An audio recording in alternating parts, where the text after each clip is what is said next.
What is going on, everybody? Welcome back to another episode of the Waterboy Podcast. Today, it is episode number 36. We've got way too much on the table today. MLB trade line ended earlier today, about 4 hours ago. NFL news, we got the Deshaun Watson suspension, finally found out how long he suspended. 6 games. Too long, too short, just right. I think everyone's complaining no matter what the length would have been. But yeah, we got that. And then, of course, the Ohio State of the Union. We've got some updated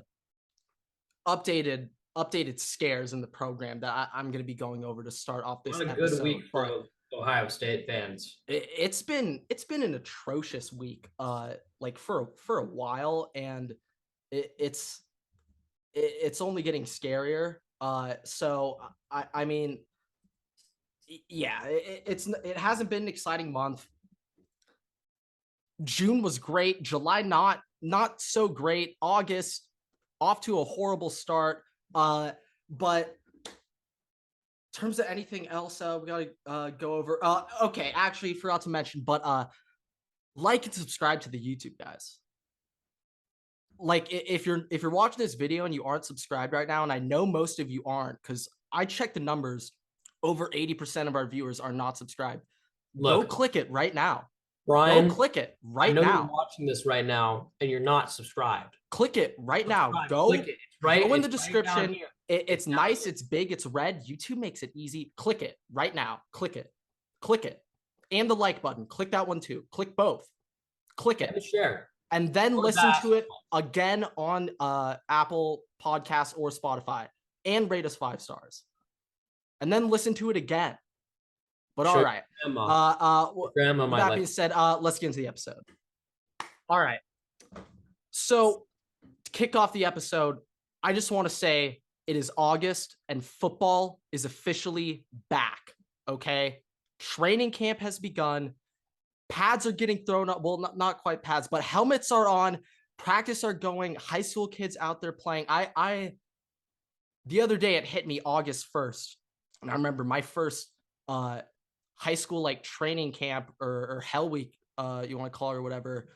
I remember that first time like putting on the pads like in high school, and like those 2 weeks, although I hated it at the time, looking back on it, that shit was so much fun.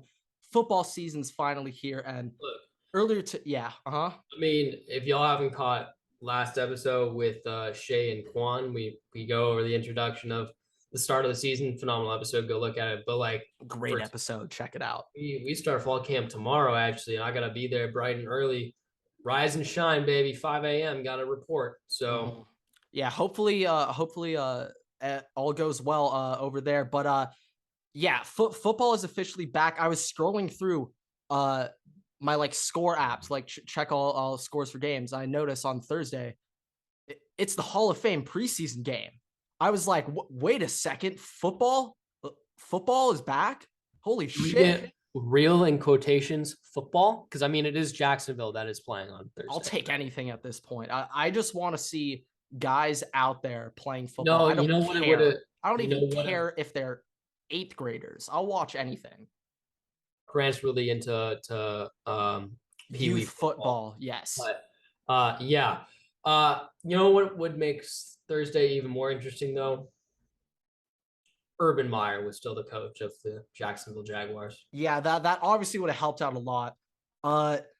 Maybe I doubt T-Law will play or anything. Wait, who are the Jags even playing? Like the Raiders, I think, or something? The Raiders. So I mean, I doubt this early on they'll be throwing out like It won't be a very entertaining game, but it's football, so is Nathan Peterman still on the Raiders? Because if Nathan Peterman's still on the Raiders, you know it's going to be a fun time. Well, then that's must-watch TV if that's the case. But you know, we'll just have to wait and see, find out exactly. But all right, well, let's get into the Ohio State Union. Just had a shout out. Football is officially back, but the Ohio State of the Union. So in the past like 3, 4, 5 days, Ohio State's just massive downturn in the recruiting cycle for class of 2023. So starting off, top 100 corner out of Florida, Dijon Johnson just decommitted, and I'm pretty sure he's committing to Florida But you hate to see that. Even though, according to my number one sources, I actually had a 12-hour phone call this morning going over these new recruitment stories. But after that lengthy phone call with my number one source, he has informed me that although Dijon Johnson, according to these recruiting rankings, is the number one corner, according to Ohio State, he is not their number one corner. This kid, Jermaine Matthews, with 1T in the Matthews, this guy is so good. And I swear, because he plays in the state of Ohio, they're just not bumping up. But every time he travels and goes to camps, he is dominating out there. And he is just full on that alpha corner that you talk about and think about. So, I mean, hey, Denzel Ward was ranked like 230 in his class, and look at him. So, I mean, I don't really care what this guy's ranking is. I know he'll produce. When your last name is Matthews and you only got 1T in there, you know he's going to be raw. I just, and he's an Ohio kid, which, you know, extra grit factor out of Ohio. Denzel's from Maryland, but Lattimore's from Ohio. Lattimore's got that Ohio grit. But yeah, so Dijon Johnson decommits, still have CSH after we freed him from the kidnappers at Texas Tech. And we still have Kyan Lee and then also Jermaine Matthews. So still have 3 corners committed.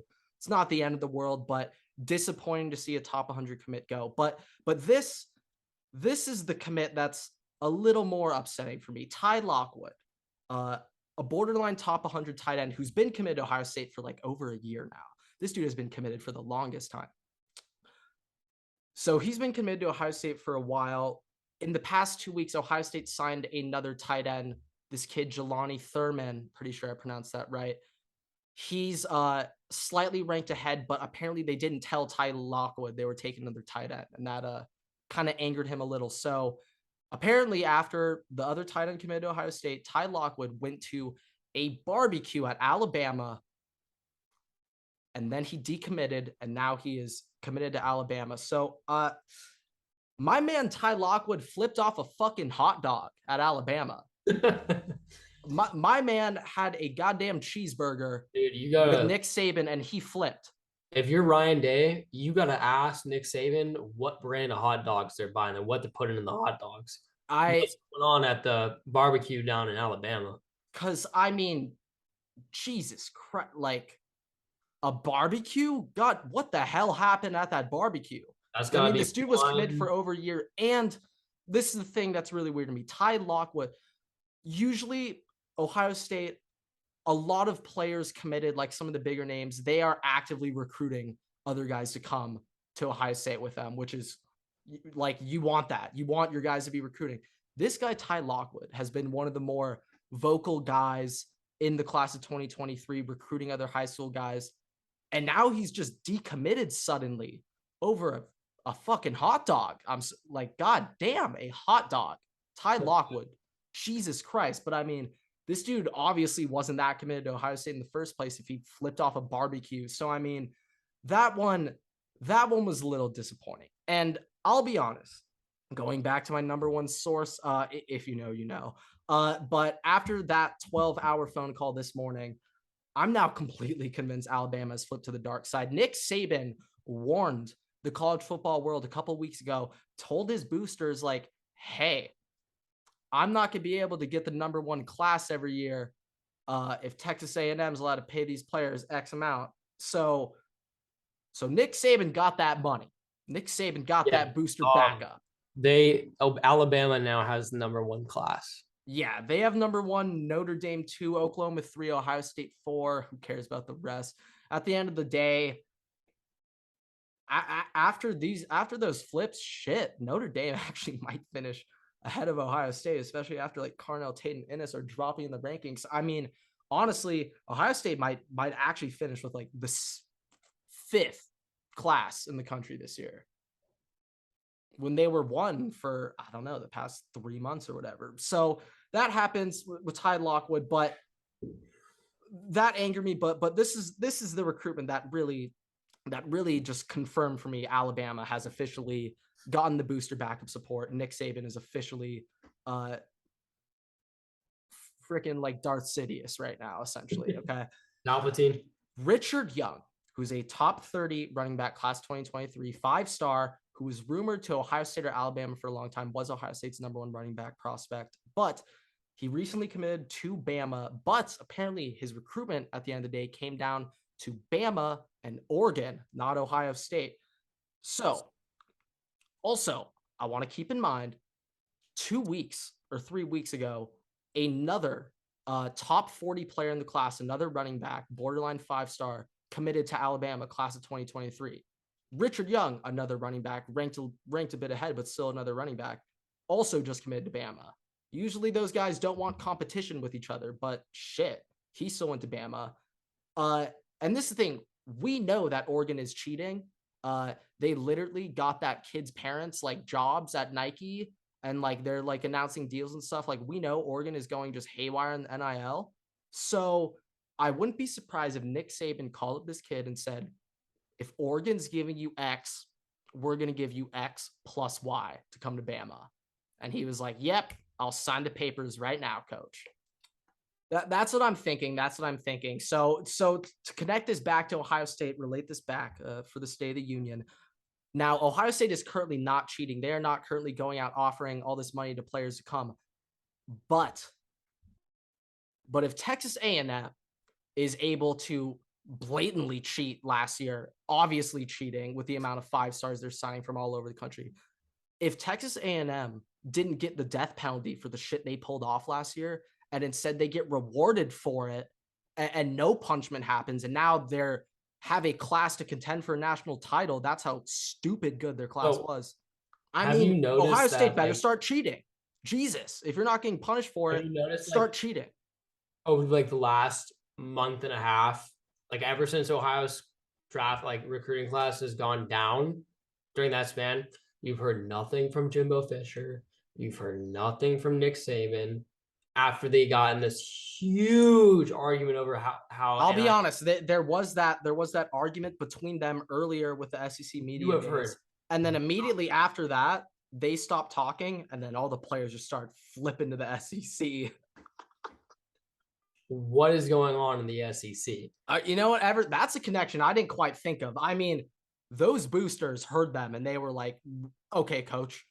We'll give you the money. This is what you get when you listen to the Waterboys podcast. This is Waterboys analytics at its finest. This is the type of insight that you get down here at the Waterboy podcast. But no, like seriously, since Ohio State's recruiting class has nosedived since June, you have heard nothing from Texas A&M or from Alabama. No, haven't heard anything. Not a piece. It's like. I wonder why. I wonder. Yeah, they just picked it up in the recruiting trail, put their head down, start working on the. No, it's just the grit and the grind. There's no cheating involved whatsoever. They're just really passionate about football there.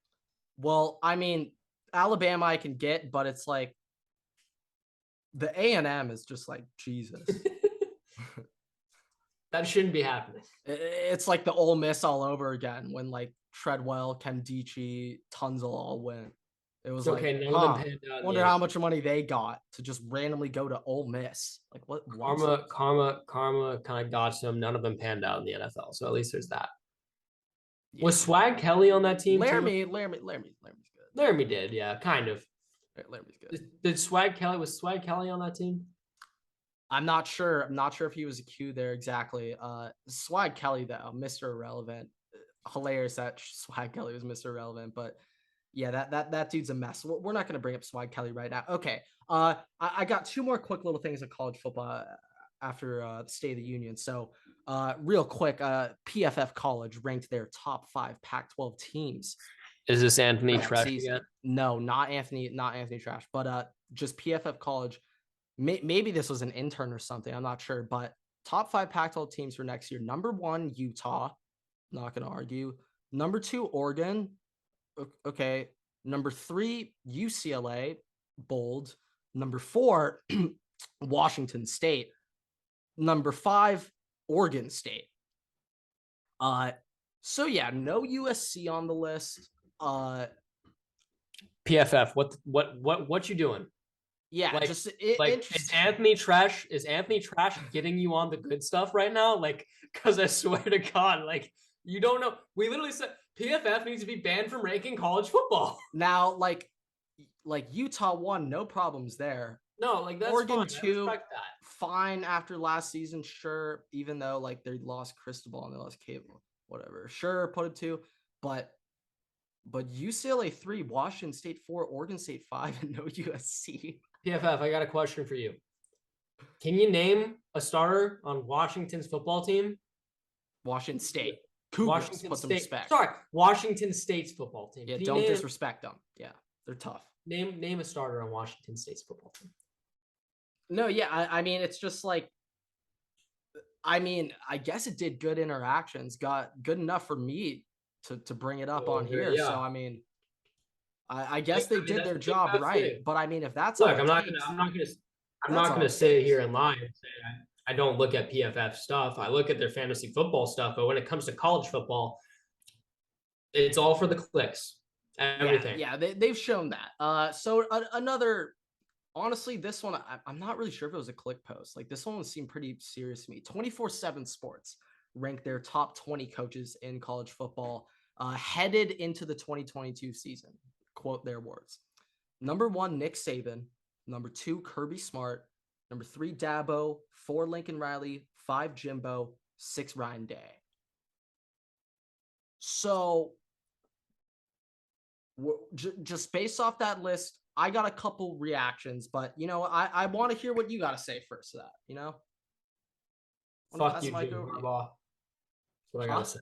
Said fuck you, Jim Harbaugh. So Jim Harbaugh on this list, they snuck him in at 10, but I won't be that bad. Whatever. Look, I do actually love Jim. I like Jim Harbaugh, but I mean it's just PFF just kind of took a dump on him. But I think Ryan Day is a little bit too low, especially after last year. I don't really know. Like I understand Jimbo Fisher, like Nick Saban prodigy, like beat Alabama last year, but Ryan Day had one of the best teams, but like for this upcoming year has one of the best teams too. I get that his coaching staff kind of imploded last year, but I don't know why. Okay, if you were to rank those 6 coaches, where would you have them? Saban, Kirby, Dabo, Lincoln Riley, Jimbo, Ryan Day. Where do you have those 6? I would say keep the first 2 the same. Kirby Smart and Nick Saban. Nick Saban 1, Kirby Smart 2. I would move Ryan Day ahead of Dabo Swinney after him. Okay. And then you got Jimbo and Lincoln Riley. Or you could throw in a Brian Kelly in there if you're Lincoln want Riley, to represent the family. I can't. Lincoln Riley, then Jimbo Fisher. I think Jimbo Fisher rounds out that list. You think Jimbo's last for that one? I'm not fully in depth about college football. Like I haven't been the know-it-all head in college football. That's more your thing than mine. But from what I know, that's probably about where I would put it, especially as an outside perspective on the whole thing. Yeah, you could just go off some brand name rankings. But all right, I'm about to rip the shit to shreds. Okay, I've got some problems. First off, Kirby Smart over Dabo Swinney. What the fuck? How the hell do you put Kirby Smart over Dabo Swinney? In my eyes, Dabo Swinney is firmly the second best coach in college football. I don't think that should be up for debate. Dabo Swinney turned Clemson into a national powerhouse. You know the way that they're probably looking at Clemson. They're probably looking at it based off of standings from last year. Now, yeah, no, they're obviously like egregiously reacting to last year, but Dabo Swinney is by far the second best coach in college football. Like that is honestly not up for debate in my opinion. I don't even need to debate that. Dude has 2 natties, made the college football playoff 4 times. I think other than last year, won the ACC like every single year. Like, okay, come on. Clemson's 2. Now, yeah, I would keep Kirby at 3 though. I think Kirby is number 3 right now. Besides his ability to basically lose like multiple top players, Justin Fields. So yeah, he made a bad decision with the quarterbacks, but it's like he does recruit very well. I have to. I'll give him that. I'll have to give him that. So I'd go Saban, Dabo, Kirby, 1, 2, 3. Now for 4, 5, 6. Lincoln Riley, Jimbo, and Ryan Day. We're going to start off with Lincoln Riley over Jimbo. Let's just start off with this. So I don't know why the hell they got Lincoln Riley above Jimbo Fisher. What the fuck has Lincoln Riley done to put himself ahead of Jimbo Fisher? If you want to say, oh, he had 2 quarterbacks in the Heisman, Jimbo had one. I was gonna say that he. So I mean, you can't really have that when it comes to players. Jimbo has produced players in the NFL too, so you can't really say that. So Lincoln Riley has made 3 college football playoffs to Jimbo's 1 college football playoff with Jameis. So Lincoln Riley, though, he is 0-3 in the college football playoff, and a lot of those games were not close. They choked the Georgia game, but a lot of those games were not competitive games, and no one really thought they were going to be. But Jimbo, yes, he is 0-1 in his 1 college football playoff game, but he won the Natty with Jameis 2013 last BCS. So, dude has a Natty. FSU. So, I don't know. Kind of has to mean something. So, and you know, like, at least right now, you could argue, like, yeah, I mean, Lincoln might have some more success. Like, keep this in mind, though. Like, yeah, it's also kind of on recruiting, but like, the team that Jimbo Fisher has been coaching or has been given to coach at Texas A&M, would you rather have them or the teams that Oklahoma has had over the last couple of years? Now, when they both came into it, I'd obviously Oklahoma. Now I'd say Texas A&M, and that's why I'd say it's very well. Lincoln obviously did, but now even if Caleb Williams, all those guys showed Oklahoma, Texas A&M's got a better roster than them right now. So Jimbo has been recruiting better. Yeah, but I'm saying when you're entering. But do you get my point? Where entering Lincoln's team was better, and leaving Jimbo's team is better.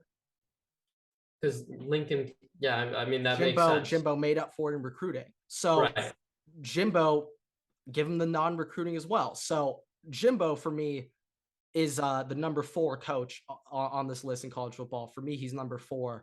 I have Jimbo above Lincoln Riley. Now, Ryan Day versus Lincoln Riley. 0-3 versus a college football playoff win. All I got to say, Ryan Day, boom. You're putting Lincoln Riley at 5.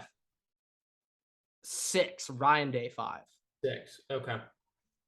It's just, obviously this one's a little bit more debatable, and you could be like, oh, Ryan Day hasn't coached as long. Ryan Day is 34-4 as a head coach. The one thing that I will say, he's lost one. The one argument I think you're going to get, and I guess it's kind of fair considering Lincoln Riley walked into a similar situation, is that the team Ryan Day was given was miles better than most teams that a head coach would walk into. True. He's picking up from where Urban Meyer left off, and Urban Meyer, regardless of what you think about him in the NFL, is one of, if not GOAT college football coach. Well, okay, not the GOAT. He's number 2 behind Sabe. If Urban was coaching right now, I mean, that's like 3 rings. That's where you're gonna get 3 rings. That's where you're gonna get debated. Him and Saban are the only 2. Well, I know Urban's not currently coaching, but him and Saban are the only 2 guys to win natties at different schools. I mean, shit. If that's not an indicator that the coach is good, I don't know what else is.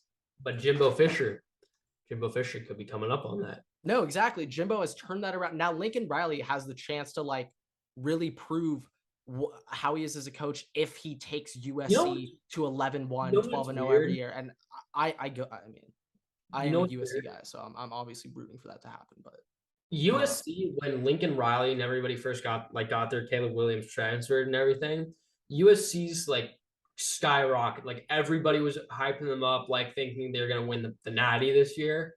And now I don't think it was quite that far, but definitely buzz back. Really yes. There was a lot of buzz. Feel like, all right, they're going to make the playoffs, like at least, right? Like they're like the it's them or Utah best team in the Pac-12. Yeah. Now it's all the way at the bottom. Like people are like, USC is not going to be they're going to suck this year. USC is not going to be good. Like PFS list didn't even have them as one of the best teams in the Pac-12. Like there's been just such a contrast from when we first started and when now we're here, but right before the season started. So I don't know what happened. I mean, I don't take much count into those lists. Like I'm just still waiting to really. But it's just like we don't really know. Like I don't really take any of these like rankings and thoughts into account to like. I don't know. It's not just that list though. It's just people in general are saying the same thing. I'm just saying like the people's opinions right now. I don't give a shit. You know, like no one knows shit right now, and so we gotta wait. We gotta wait a couple weeks, then we'll really find out what's going on a little bit, and obviously gotta wait till the season begins to really know what's going on in Los Angeles. No, yeah, but yeah, I'd put Ryan Day just above Lincoln Riley. I mean, I don't know. I don't think that's that contentious. So, 1 Nick Saban, 2. I got 1 Saban, 2 Dabo, 3 Kirby, 4 Jimbo, 5 Ryan Day, 6 Lincoln. Then I'd probably go, I guess Brian Kelly 7. Jesus, but yeah, that's all I got on college football. So yeah, I personally, the only other thing that I have for college football is reports came out a week or 2 ago that Nick Saban apparently considered leaving Alabama for ESPN after the kick 6. Wow, that's called being down bad. Wow. So that's the only other thing I had. Yeah. Huh.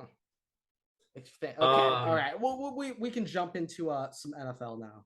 Some NFL action. So yeah, I got a fun fact, but I'm gonna scrap it because there's too many other topics to go on. So I'll let you kick us off. Let's save Deshaun Watson to the end because I think we're gonna talk about that. All right. So let's save that one for the end.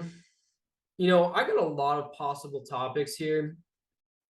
Before we get there, first thing, I just want to make a general statement. Whoever gave Julio Jones number 85 on the Buccaneers, jail. You need to get you need to be jail. And if that was Julio Jones's idea, you have cataracts. You need LASIK. What did he wear on the Titans? Like 8 or something? Because it wasn't 11. 1, 7, 5. It was a single. It was 8. Not I think sure. it was Maybe a single digit number. But it's like it's Julio 11. Come on. Like 85 is just such a gross number for a wide receiver. Not a wide receiver. That's such a backup number. I give exception to obviously Randy Moss wore 8. I mean, we're there's a couple 80s numbers I give exceptions to, but the rest are reserved for tight ends. No. Well, 80 I'm fine. Like 88, it just looks hard. Like 80, like some 80s are fine. Like 81, I'm cool with. 80, borderline. 83 is so tight end. 85 is just like wide receiver. 85 is a literal practice squad number. Like 85 is either a practice. No one picks 85. 85 is either a practice squad player or it is a strictly blocking tight end. I would say 85 is the worst number in the 80s out of all of them. I'd say every other number looks better. 85 is the 4th string tight end that gets called up off the practice squad when you're playing week 17 versus the Bears. No, yeah, I mean that might be my hot take of the week. 85 is the worst number in the 80s to wear. That's just the ugliest. It's visually unpleasing. But okay. Let's start off because you know what, this episode's gonna get a little gloomy a little bit with what we're about to talk. Let's start with something positive. I got it. So practice started this week, right? Practice squad camp started. Yep, camp going on. Football is I don't know if you got to see this, but with camp comes a new Aaron Donald technique that he likes to try out every year. It's brand new. This year, he decided that his new technique is going to be choking out a player. So the lucky rookie, got to be his choking dummy. And Aaron Donald just sits there, puts his hand on the dude's neck and just starts choking him and pushing him back simultaneously. So, guess we know the new the new rushing technique for this year. Yeah, I'm trying to find this guy's name. I'm not going to find it, but if I remember correctly, he was number 69. His name is literally choking dummy. That is his name now. The back of his jersey says. Yeah, I mean, I saw a video, and my favorite part was when that was going on. There was an assistant coach walking by, and you see him. He processes that Aaron Donald is choke practicing with a dude. He watches it and just turns the other way. Last year it was not. They're like, what Aaron says goes, man. Sure, dude, do it. Whatever you want, man. You're different. Years ago, I don't remember what it was. Next year, it's going to be like trying to catch bullets. Yeah, I still can't believe you had the nerve to say TJ Watt was better than him. But my goodness, yeah. I mean, crazy things coming out of Aaron Donald's camp. Seeing those videos. Some other fun news though. Some good news. Good little reaction. Deebo got his money. 3 years, $70 million. I'm pretty sure there's also some incentives in there where he gets extra money if he achieves like certain rushing yard touchdown statistics. So they want him to keep running the ball, but they gave him that money, guaranteed money, make him a little more happy. So real quick though, my reaction to this is well, do you have a reaction just for Deebo real quick? I'm just surprised that he wanted to stay there because it kind of looks like Trey Lance is not it right now from what I've heard. But two, that he would sign a contract that requires him to run as much, because last time I heard he didn't really want to be rushing. Yeah, no, he doesn't want to do that. The more you run in the NFL, oh yeah, exactly. Shelf life. Really, you're gonna end up retiring. And also, like, receivers also, like, they have a shelf life as well. Like, so I mean, running backs even worse. So obviously Deebo doesn't want to.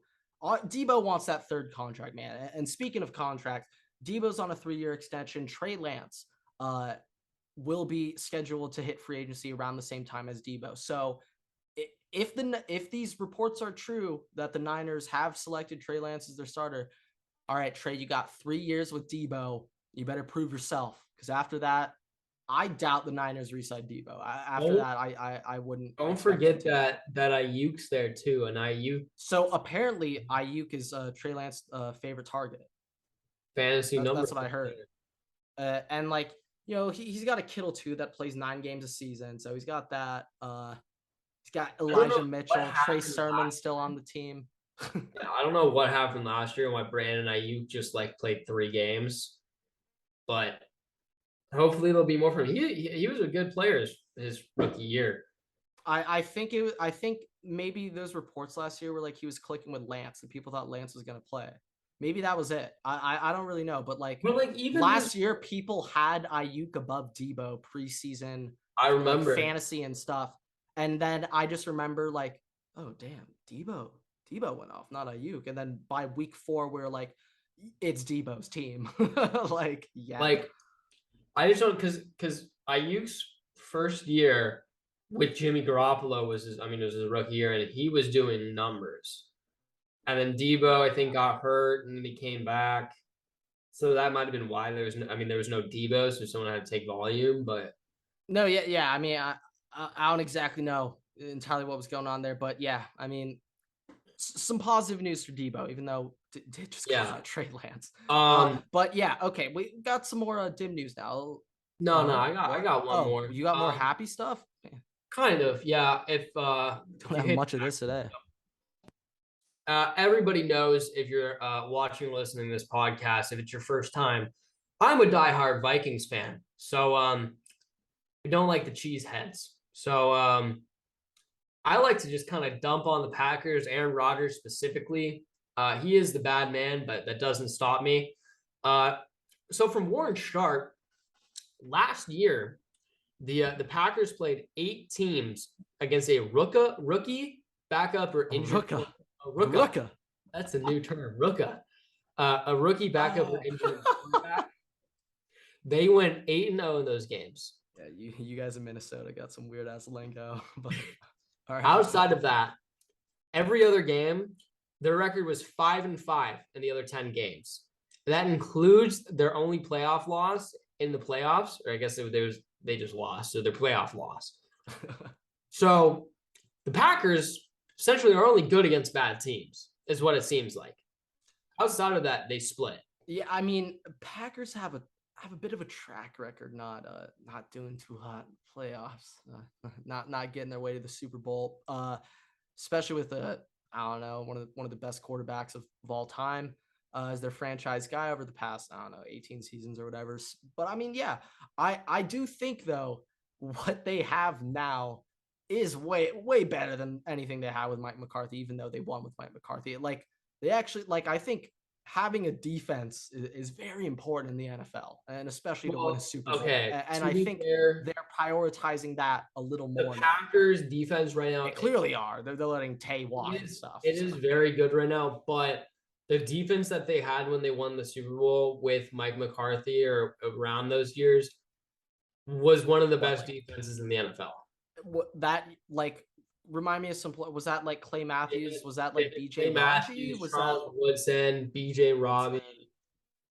Yeah. Okay. Disgusting. Yeah. Fair. Yeah. Yeah. But I mean, it's just AJ Hawk was on the team, I think. Oh, my guy. But yeah, solid group. I think though Packers are in a bit of a better position to succeed with a better defense. Like now, a little more effort into defense.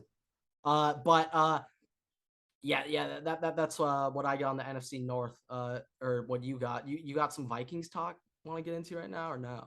Yeah, Vikings fans, stop breaking down the plays during practice because that helps the other teams.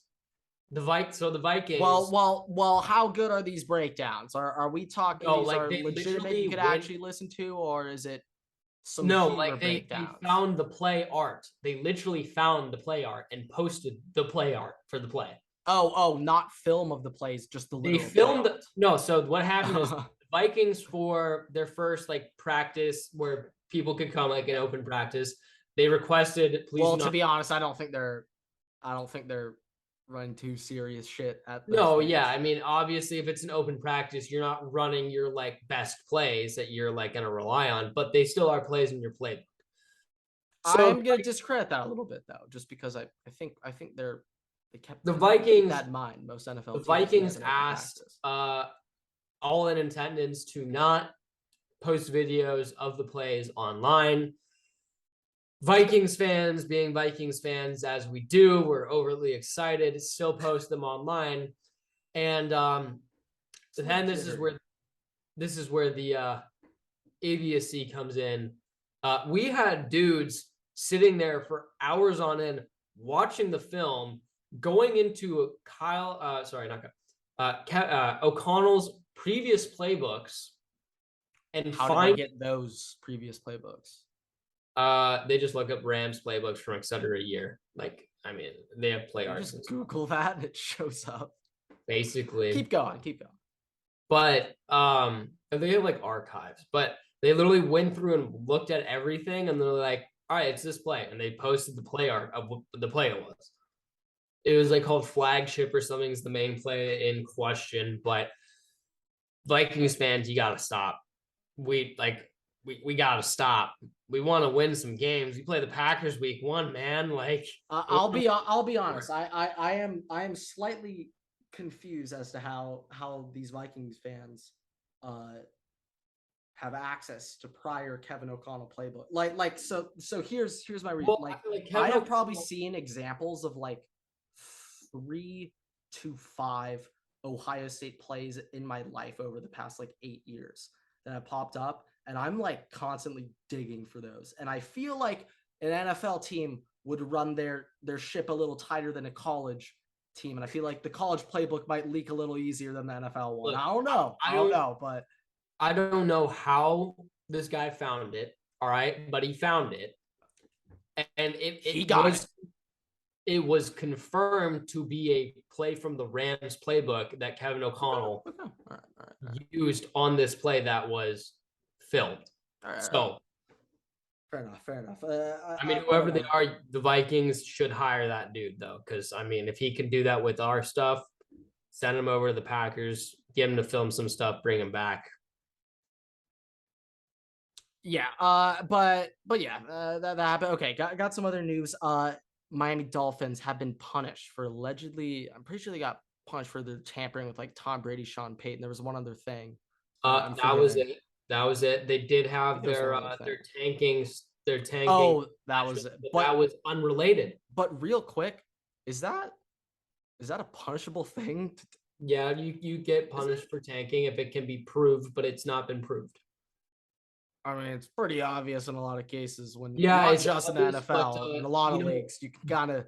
I mean, shit. Look at the MLB trade deadline. I think that tells you which teams are Orioles. but I think we know who's tanking. you know, the NFL's integrity, you know, you can't say that a team was tanking, otherwise it ruins the NFL's integrity, and Roger Goodell gets a whole lot of flack, so it's not allowed. The best part is though, all the teams that are obviously tanking, they sneak in a win at like week 15 through 17 They every sneak in a year win. against a really, really top team. Every year, last year was the Rams. I'm pretty sure last year the Rams lost to like, was it the Jags? Oh my God, they lost No, to the it was Jags. the Colts to the Jags. The That final week of the also, no, the season. Jags, their 2 wins were against Rams and Colts. Yeah. Well, you know, teams that are tanking actively, you know, seek out a win one of those last 2-3 weeks. Unless you're the Lions and you're not actively tanking and you just suck. So Yeah, I mean, based on how the games went, the Lions did not play like they were tanking. they did still beat the Vikings. So we're on to next season. But yeah, so Miami Dolphins have been stripped of their first round pick next year and their third round pick in 2024. So I mean, yeah, that's all cool and all. Dolphins, woo woo. What I was focused on, owner of the Miami Dolphins, Stephen Ross, alumni of Michigan, who the Ross School of Business is named after him. So that might be a bit of an indicator of this guy's wealth. But he happens to be the owner of the Dolphins. And a couple months ago, I heard from one of my Michigan friends. He was telling me he was a little bit concerned about what was going on with his role as the Dolphins owner. He was thinking somehow it might impact Michigan in some way, just like his status, like as a booster at Michigan might impact it. Overall, though, this guy kind of got off like scot-free. Michigan's clean, so this guy's not concerned about Michigan's side of things. But yeah, that's what I was. here's my question though. Nothing really If happened. he's suspended, and I say suspended like with air quotes because he's not actually going to be suspended. What does that mean? But you What can't does it mean to suspend suspend like the what? He owner? can't go to the owners' meetings that happen once a year in February. No, yeah. Like what exactly? Like Can he like not go to the games, or like can he not speak I'm to sorry, anyone yeah, in the he can't. team? You know what? He can't go to the games. He's just got to watch the games on his giant movie screen in his Miami house. No, yeah. I mean, it's just like. But my question is, if he is suspended from the NFL for half the season, whatever, does that make you think he's going to put more money into Michigan? God damn it! Is this actually gonna help Michigan? It might actually help Michigan. Okay. Tell me what you think. I need to look up if this Like guy's getting my fined or idea anything. is if Stephen Ross cannot really have any effect on the NFL for most, or if not all of the season. Oh, they only fined him 1.5 He's million. still That's allowed nothing. to have his role with Michigan. You know, No. That's what I'm saying. There's no interference with that. I was wondering like, if there was going to be some like massive he might violation or something. Like he might actually give them more money to get players. what's his or my friend was thinking that he might get stripped of his owner as the Dolphins. But like I mean, obviously, like it's kind of hard Look, to lose your ownership nowadays. But they were proven to be tanking. I think that's what would happen. I think if the NFL was able to prove the Dolphins of tanking, Stephen well, I Ross also want to know how bad this alleged tampering was. Because I mean, well, apparently, it seems like it was down. According to the Dolphins, they did not contact Sean Payton until after Sean Payton had already retired, and they asked the Saints for permission, and the Saints said no, and that was it. That is a load of crap. according to the Dolphins, they didn't talk to Tom Brady until he was already a free agent. That's a load of crap. The Dolphins. Is that what they're being investigated, talking to him while he was on the Patriots? Is that yeah, the Dolphins were confirmed to be talking to Tom Brady not only while he was on the Patriots during the regular season. How far back? Don't but tell on the me it was Patriots an off season before. In his playoff game. Playoff game before the the final playoff game that he played against the Titans or whoever for the Patriots. That's when he was. They talked to him before during the playoffs, or like during that time. Okay, yeah. I mean, like honestly, I mean, shit. I mean, if Alabama's allowed to talk to recruits as much as they want, shit, man, it's a wild, wild west out here. I ain't got no problem with tampering.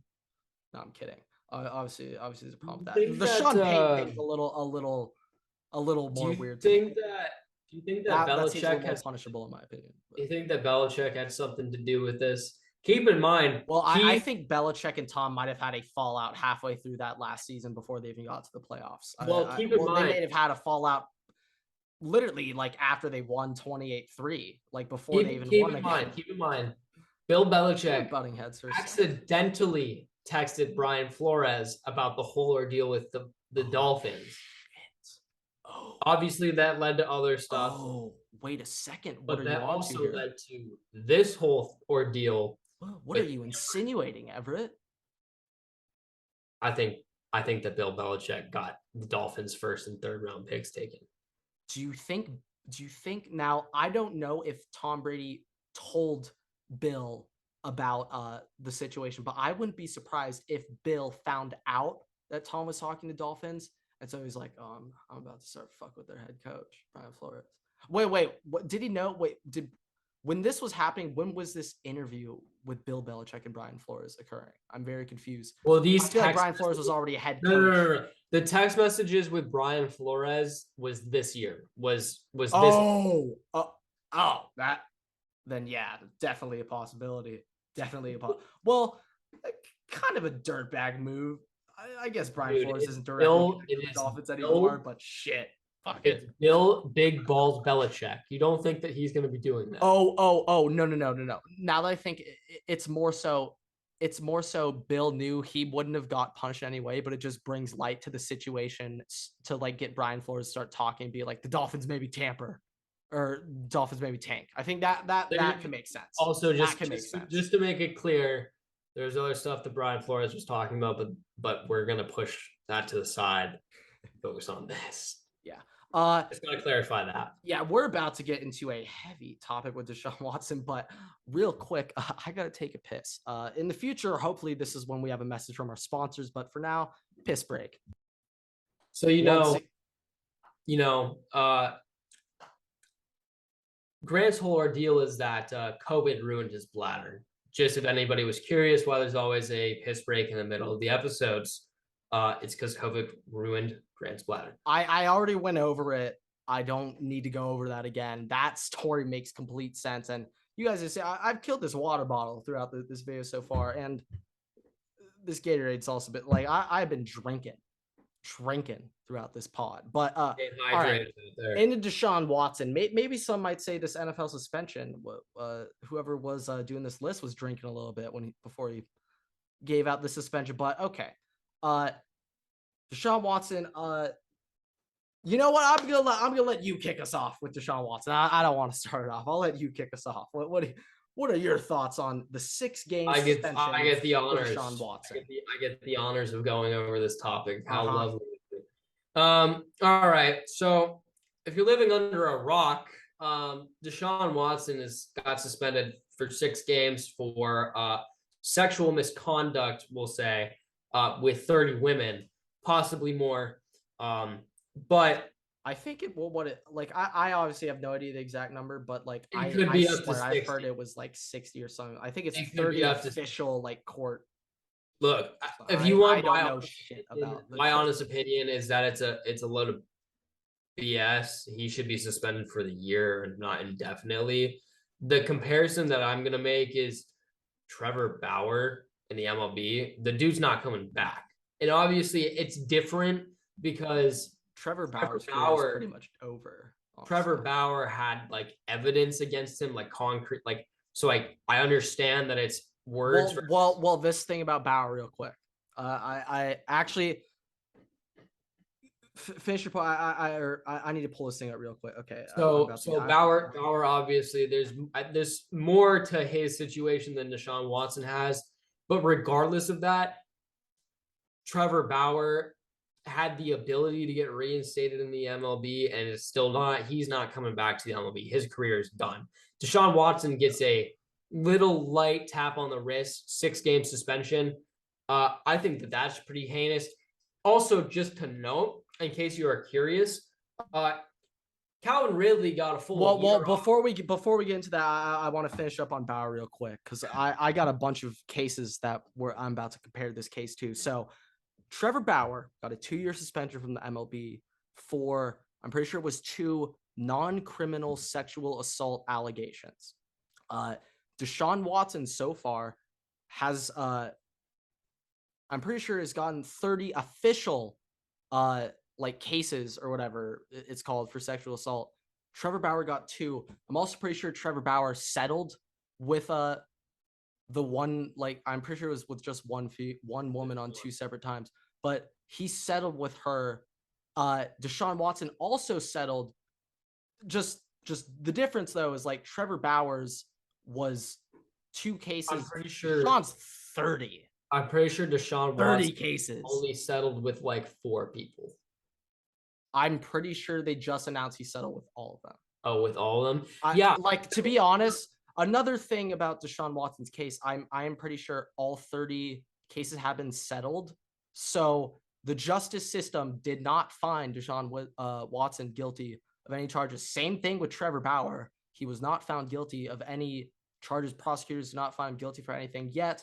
MLB and NFL still stepped in. So, okay, real quick, before we get to let's do the Calvin Ridley first, because this is a different. Just the one thing that I will say more about the NFL itself, which I would presume includes Roger Goodell as the main entity, wanted to suspend Deshaun Watson for more games. They wanted him suspended for a long period of time. The NFLPA is the one that worked it down to 6 games specifically. With that said, Calvin Ridley was suspended for betting on his own team to win, not to lose, to win, which still is not like a 100% lock. Like it's not a lock. Like it's not like refs throwing the game or something. Well, I mean, he was betting on the Falcons. That parlay lost before it even started. So, but he bet them to win. Yeah, that's my point. Like you walk in. I have no problem with betting on your team to win. If you're betting on the Falcons, you're walking into that knowing that you're probably going to lose money if you're betting them to win. So props to Calvin Ridley for having the balls to do that. Like, my other thing, players should be encouraged to bet on themselves. So they should. It's like a contract bonus. No, yeah, like if anything, they should be encouraged to bet on themselves. But would you not want them to have some money incentive for the game? Like what? But like whatever. Josh Gordon was suspended 25 or more games for smoking weed. I'm pretty sure 30 sexual assault allegations or cases is a little worse than smoking some weed. I'm also, correct me if I'm wrong, but I think the NFL like stopped testing for weed. They just stopped like last year, 2 years ago. Also, don't forget that. But I'll be honest, I'm pretty sure, according to some sources I've heard, Josh Gordon was not only doing weed. Probably not, but that's not. Said doing weed. That doesn't need to be this argument. But the last DeAndre Hopkins suspended for 6 games, same amount as Deshaun Watson for using PEDs that he was unaware that he was taking, regardless if that's true or not. PEDs. Yeah, he was unaware. That's a 6-game suspension. 30 sexual assault allegations should not be the same amount. Ray Rice, 6-game suspension. No, yeah, okay. Now I'm about to get into these other things. Okay. So one thing I just want to point out, just another interesting thing, just money wise, when it comes to the Deshaun Watson versus Calvin Ridley suspension. Deshaun apparently is only losing about $1 million off of his like $233 million guarantee contract for his suspension.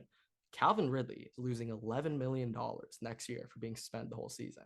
So there's that. And then, so just for reference money wise, like I think Calvin Ridley shouldn't have.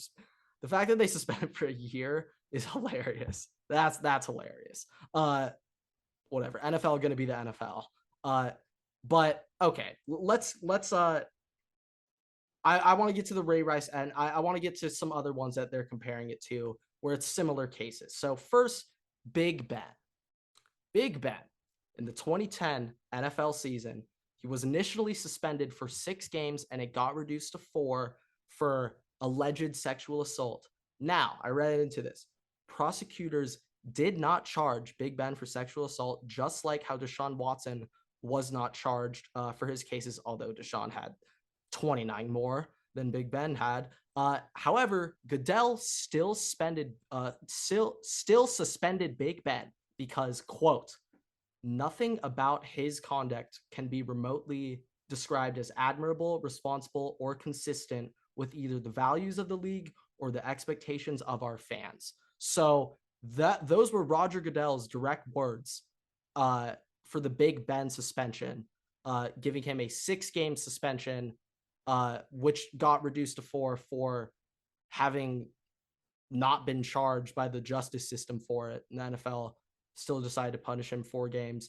So that was that. Then let's flash forward a little bit. The next suspension in that, we'll go timeline. Next suspension that came out, Ray Rice. Of course, everybody knows the Ray Rice story. Initially, he got a 2-game suspension when there was video evidence that the world saw multiple times of him beating his girlfriend in the elevator. So there was video evidence of that physical assault going on from Ray Rice.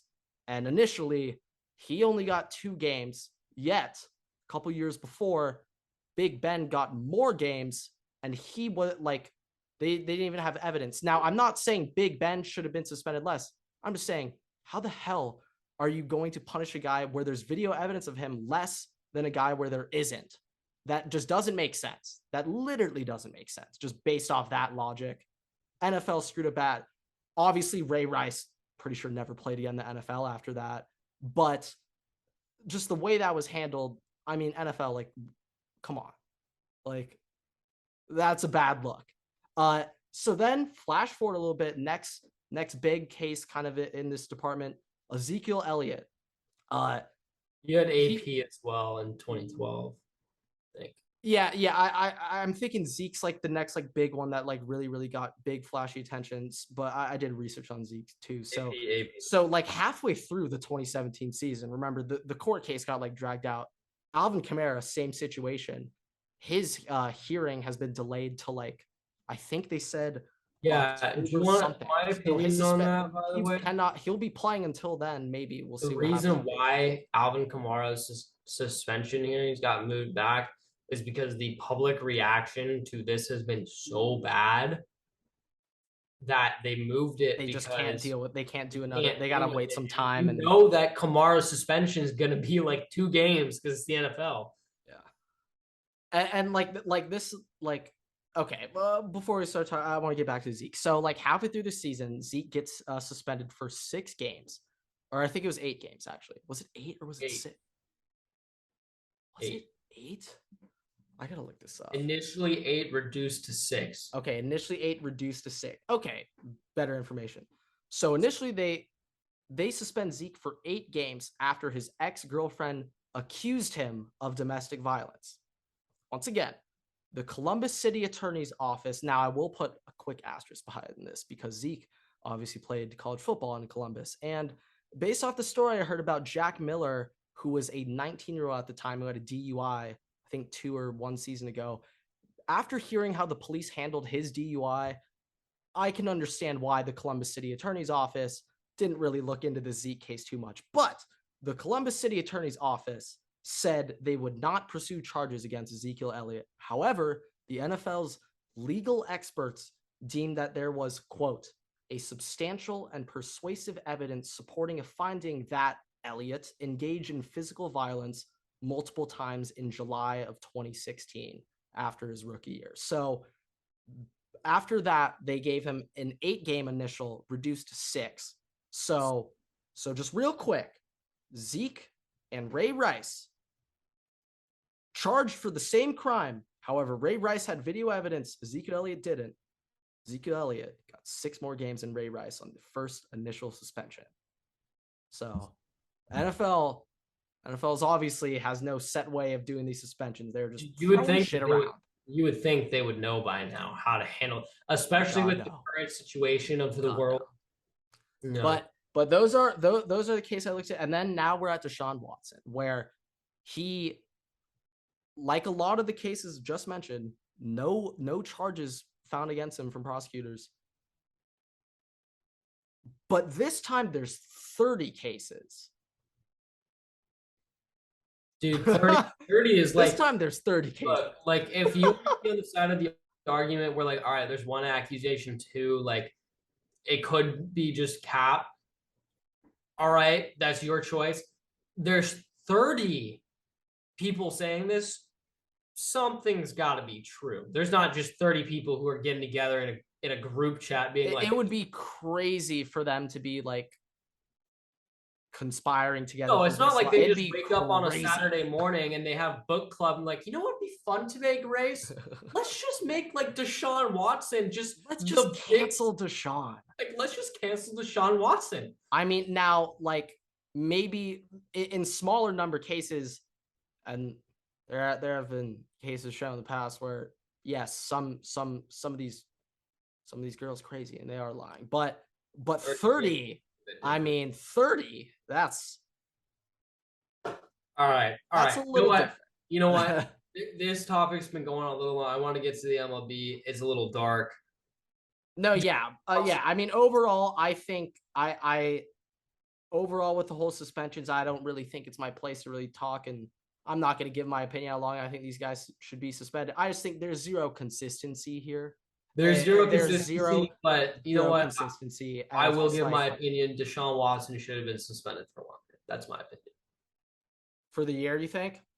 I think it would be. I just think if he got 6 games and Zeke's initial, look, what the hell are we doing? What are we saying? I think suspension, the way and it's like also if Deshaun got suspended for a year, it's not like it ruined his career, dude. No, it would be fine. I'm pretty sure if he gets suspended, he'd have a year off of his contract, but he'd still probably be making. The way that I think it should have been done is an indefinite suspension until all claims are settled, and then the NFL will figure out whatever its investigation is, and you'll be probably back by the end of the year. But that's the way I would have done it. For Deshaun? For Deshaun, I would have. Well, it did just get settled. There's no charges against him. I would. I'm saying the NFL does its own investigation, whatever. But I would have an indefinite suspension until that's done. But okay, this is something that I was listening to Coach Zach Smith's podcast earlier today. His take on it. If these cases get brought up to like the justice system, legal system, why does the NFL need to do their own investigation? It's always the end, dude. They always need to do their own investigation. I don't know why. Like, they hire PIs. Like now, I mean, I think Deshaun should obviously be suspended for. I mean, at least the year. Was he? He was also. He didn't play last year. Was he suspended or was he just? So he sat out. He just sat because he didn't want to play for the Texans. He didn't want to play for the Texans. Okay. They didn't want to listen to him on the head coaching hiring. And then like 3/4 of the way through the year, this started coming out. So I guess Deshaun got really caught the works by the Texans. But yeah, I would have suspended him for at least a year, if not more, probably more. With that, ending with trade deadline information. This episode is going to be a long one. I'll start it off. Juan Soto, Padre now. Wish Eric Hosmer really took the team down with him. Unfortunately, that didn't happen. Eric Hosmer. Yeah. The one first thing, and I know you got things you want to say, a little bit more scared of the Padres. It's kind of funny, though, that they needed to trade for Soto to, get within 8 games of the Dodgers instead of 12. So it's fine. 12 games back. But the Fox Sports MLB Twitter account posted out this says SoCal Superstars with pictures of the players, has Soto, Shohei, Mookie, Tatis, Machado, Freddie Freeman, and Mike Trout. My question is, why is Manny Machado on there and not Trey Turner? Yeah, I mean, there's honestly way too many stars to even like list in that grouping, to be honest. But I mean, you know what? Maybe they were just going off of money and contracts. Why do the Padres Wait, have say that list again. Say that list again. Let me think. It's a picture. It's a picture. This picture. Wait. Just say it again. Just say it again. Go through. This picture has Shohei, Mookie, Soto, Tatis, Trout, Freddie Freeman, and ends with Manny Machado. Trey Turner is not on this image, but Manny Machado. Trey probably should have got slotted in there, but I mean, I don't know why the Padres have their big three on it and not the Dodgers, because the Dodgers' big three is better than the Padres, but it's okay. Also, don't forget, Dodgers fans, or just MLB fans in general, you say the Dodgers have a big three, they actually have a big four. They have Will Smith. Just reminder, best catcher in the league. So, man, so okay, these are my thoughts on the Padre deal. So, Juan Soto is a Padre. Josh Hader is a Padre. Josh Bell is a Padre. Brandon Drury is a Padre. Josh Bell is a Padre. Padres made a lot of moves in the past 48 hours or so. So,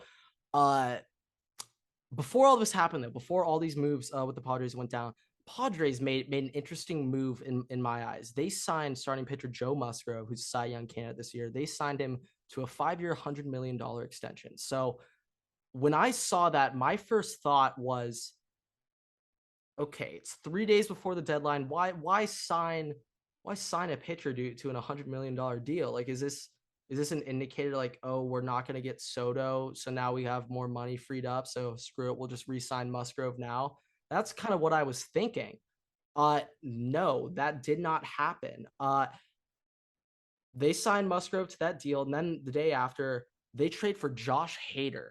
And one of the biggest splash moves I just did not see coming. So they get rid of Lamet in that trade, but the other three prospects I'd never heard of, a bunch of no names. So, but they get Josh Hader. I didn't even know Josh Hader was on the market. Like, what the hell? Didn't even know that was available. The Brewers traded him. So, I mean, I think the Brewers just know, like, yeah, I mean, we're not winning a ring. And I mean, he is a free, Josh Hader, he actually isn't a free agent next year. I actually don't know why they traded. So Josh Hader has 1 year of arbitration next season. So he doesn't hit free agency until 2024.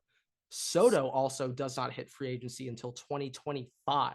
Now, Josh Bell's a free agent next year, but with those two names, I don't know Drury's situation, but I mean, whatever. But they get at least 1 more year of Hader after this, and then 2 more years of Soto at the minimum. So they get 3 playoff pushes with Juan Soto, Tatis, and Machado. So the Padres, my God, goddamn, I'm not sure if a baseball team has had a more ridiculous 48 hours in like a franchise history, but I guess in franchise history, yeah, Dodgers last year getting Trey Turner and Max Scherzer. I'll be honest, that was cool, but Juan it's not Soto the same is though. Soto Everett. Like Juan Soto is really the same. And so this is another thing that I'm thinking. So yes, Juan Soto does not hit free agency until 2025. There's technically 2.5 seasons left with him. I don't see why you would give up. They did give up a lot of pieces. Abrams, Gore, that other outfielder. They gave up a lot of prospects for him. To give up all that, they're definitely re-signing Juan Soto. So here's the thing. They're definitely Soto re-signing him. Soto, at least of right now, is going to test the market when his contract is up. Now the Padres might re-sign him, but it's not going to be now. It's going to be 2 years from now, and maybe that's if Soto really likes it there. But from what everybody's heard, Soto intends on testing the market. No, yeah, but like, okay, let's just say there's a world where Soto somehow signs to the Padres, and let's maybe not 450. That might be a lot. Let's just say it's 350. Let's say he he takes less than what he took for the Nationals. He wants to go to a team where he has a better chance of winning. Let's say he takes 350. Okay. If the Padres were to do that, they would have $1.1 billion committed to 4 players in Machado, Tatis, Juan Soto, and Musgrove. They'd have $1.1 billion committed to the 4 of them. How do you even have that much money? Now, well, over time, I think on a per year salary, it's like, let me think, like 35, 70, A lot of like money. 110, 115, 120 per year for those 4 players. So I mean, like the Padres, if they decide to do that, at least in the near future, because Juan Soto won't be making that money, they'll have some more financial flexibility. But like long term, I wouldn't be that mad if they re-sign Soto because Machado's about to drop off and then he'll be on a bad contract. Their pitching's like Musgrove is good, but it's like I wouldn't be surprised in a year or two if Musgrove is just a bum and there's just a different guy who's just nasty for the pot. Like, I don't know. Feel free to call me crazy for saying that, but like, I wouldn't be that like. Obviously, Juan Soto, I was saying it last week, he's the best hitter in baseball. Tatis and Soto scare me. I will say that Tatis and Soto having them two discuss like I had to talk to my brother the other day for the decade of 2020 to 2029. Juan Soto, Tatis, and Vladdy are probably going to be the best hitters for the decade. Those 3. Amen. Huh? Amen. You know, Luis Rise. Okay, okay. Go Twins! Woo! Twins also made some splashes actually They recently did too. A lot of teams were out making deals. Like it was kind of funny. The last who 30 didn't minutes. Make deals today? Who didn't make deals today? No, yeah, okay, yeah. Now you brought me to the point. Let's get back onto this. So I've been trying to get a bright light out of this situation, but there is no bright lights. Bright light. I got one. The worst fucking news I've ever heard as a Dodger fan in my life. But like let's just think about this. The Padres make crazy splashes. And how do the Dodgers respond? We get Joey Gallo. Joey Meatballs. So something my brother brought up to me, kind of hilarious to think about. With Joey Gallo now in the Dodgers have 4 of the 10 MLB players with the most strikeouts this season. And I'm going to be honest, based on how the lineup's going and how Dave Roberts isn't really afraid to move Lux up a little bit, but even if Lux is Lux will either be at 9th or he'll be at like 6th. But let's say there's a lineup with Max Muncy, Joey Gallo, Cody Bellinger, and Chris Taylor at the end. Trey Turner's got a lot of strikeouts too, by the way. Yeah, but I'm not worried about that. But those 4 guys I just mentioned, if them 4 are hitting in a row, 3 of them are lefties, 1 of them are righties. A message to all MLB teams. If you just put in a lefty, it doesn't matter which one, if you put in any lefty against that stretch of 4 hitters against the Dodgers, if they are ever all in a row, that's 4 straight strikeouts. You know, it doesn't matter who the lefty is, he'll get 4 up, 4 down. Because, I mean, they're actually, like, I don't know how Gallo will come along. Dodgers just traded away Jake Lamb today. Was it to the Twins? No, it was the Mariners. Mariners. They got rid of Lamb, but like James Allen was pretty fire. Maybe they could have tossed him in a Soto trade. Also, rest in peace, Mitch White. Thank you for your service. Sent Mitch White. I think they sent him over the border too. I think they sent him to Toronto. He went to Toronto. Now, Toronto is a good place to play, but just instant reaction, you're like, wait, I don't live in the US anymore. That's honestly got to be an interesting, like you're going from interesting, like thought. You're process. Going from California, Los Angeles to Blue Jays, it's not too bad because they're contenders, but it's like getting right now traded to the Raptors. You're like, are you fucking kidding me? I'm talking about not only are you going to Toronto, you're going to freezing cold temperatures. Oh my, that's so fun. Yeah, he's going from LA to Toronto. Oh my God, Mitch White, man. One thing, okay, this is probably the last time I'll think about Mitch White for a long time. One thing I'll say about Mitch White, when Mitch White is a starter and he gets used as a starter, he's good. When they make him come out of the bullpen, he's just not the same pitcher. And I was asking my friends who are pitchers, I was asking them like, what's really the difference? Like, why can some guys like only start come in the pen? Like, how come some guys like Mad Bum and Lincecum are able to come out of the pen even though they're predominantly starters and pitch like 4 shutout like beginning in the 5th in the playoffs? Like, what's really the mindset? And oh God, it's 6-5, dude. Jesus. Yeah, the Dodgers just blew a lead. They were up 6-1. God, they actually just brought that. All right, this team better have some fight in them. If they lose tonight, like we are today. How does the DEFCON system work? Is 5 the worst or 1 the worst? 5 is the worst. So I am at DEFCON 2 right now for this season. For the next 2 season outlook, DEFCON 4. But for this season, DEFCON 2. But if we lose tonight, look, DEFCON 3, I'll start considering it. We're not there yet, but I'll keep in my mind. I thought that the reason we didn't trade much was because we were going to call up maybe Bobby Miller, maybe. I didn't think that. May is coming back. Trinan's coming back. So they have guys coming back. Brewstar, like they got guys coming back. Walker, even though I personally think shut him down for the year, but maybe the Dodgers think not. Maybe Walker is coming back, and if he does, we don't need another starter. What was that? Called Vargas up. No, I think they just put him on the 40-man. Oh no, I thought they called him up from AAA. I saw he got put on the 40-man. Maybe he's just on the bench today, but like maybe. Like outlook for the Dodgers. So I mean. Let's just think this season, okay? Let's just think for this year, okay? For the outlook of this season, I think Dodgers still have a 12-game lead over the Padres. Dodgers will still likely win the NL West in my eyes, but in terms of finishing with a better record than the Yankees, it's going to be much harder now. And this is something to keep your eye on. The Dodgers still have 4 series scheduled with the Padres for the rest of the season, and one of them is this weekend in LA.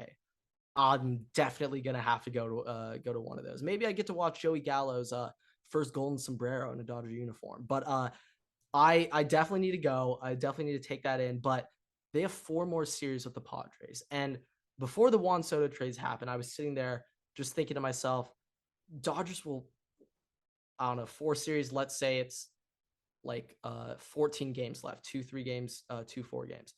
Let's say there's 14 games left with them. I would say before the Soto trade, Dodgers will probably go like 9-5. Is that 9-5? 9-5, 8-6, something like that. But like when maybe not necessarily be sweeping them or anything, Tatis will come back, and I know Tatis is about to come back and just start nuking the baseball. I am worried about Tatis. Like before Soto, I was like Tatis. I just know he's about to come back and just post a 1100 OPS in his 60-game season. Like I know he's about to do it. So, but adding Soto down the stretch, I'm not sure if it's going to be a 9-5. I'm not sure if it's going to be an 8-6. If Padres start winning early series, if Padres win this series in LA this weekend, DEFCON 3. Look, DEFCON 3. The hope is their chemistry is just not together for this season. That is the hope. Like, I mean, the one thing though, I just want to say, Soto, Tatis, and Machado all from the DR. Maybe that's got a little juice. Maybe that puts a little pep in their step. I don't know. Maybe Hader to the pen too. That's frightening. Now, regardless of the regular season, let's say the Dodgers still win the NL West. Now, I mean, I thought we had to get through. Maybe we got to get through San Diego and Atlanta to win the World Series, and the Yankees. I mean, shit. That might be one of the toughest playoff, like just based on how these teams are looking right now. You got a gauntlet. This is a tough ass road to the World Series this year. And I mean, sprinkling, I don't think they're going to be a threat, but hey, maybe if DeGrom and Scherzer come back full force, the Mets could be a little scary with just that pitching 1-2 punch. He was pretty good. I wasn't watching, but I was reading. He was pretty good. Now this episode has been dragging on a little bit, but you know what, Everett, I'll let you give us the closing thoughts before we head out. Shout out James Outman. Yeah, shout out James Outman. The Dodgers have five minor league outfielders with like above 850 OPSs. I've never heard of any of them. Find these guys, but the scouting team. No, it's the most goated scout team ever. Like the fact that after the Trey Turner Scherzer trade, they still had the #1 farm system, and they're gonna by far have the #1 farm system. They have a top 5 farm system right now. I don't know if it's #1 right at this moment. I bet going into next season, they're about to just bump them up. But shout out James Outman. Next great Dodger, possibly. Who knows? Dodgers also acquired a couple of minor league guys. We got some minor league pitchers. I mean, one of them I was looking at 500 on base, 950 OPS, and rookie ball, but got an 18-year-old. 18-year-old. Maybe Andrew Friedman is. Maybe Andrew Friedman got an 18-year-old from I don't know what team, but he's looking pretty good. With that all said, been a long episode. My computer's gonna die. I gotta go to sleep. Got camp tomorrow. Got boot camp tomorrow morning. It's gonna be lovely. Rise and shine. All right. Rise and grind. We will see you all next week, next Tuesday. Don't know if it's going to be a normal Two-Lane Tuesdays episode as fall camp has started. We will see. You guys will find out. Thank you guys so much for watching, listening. Make sure to like, subscribe, and rate. And Waterboy's out. Go Bishop Sycamore.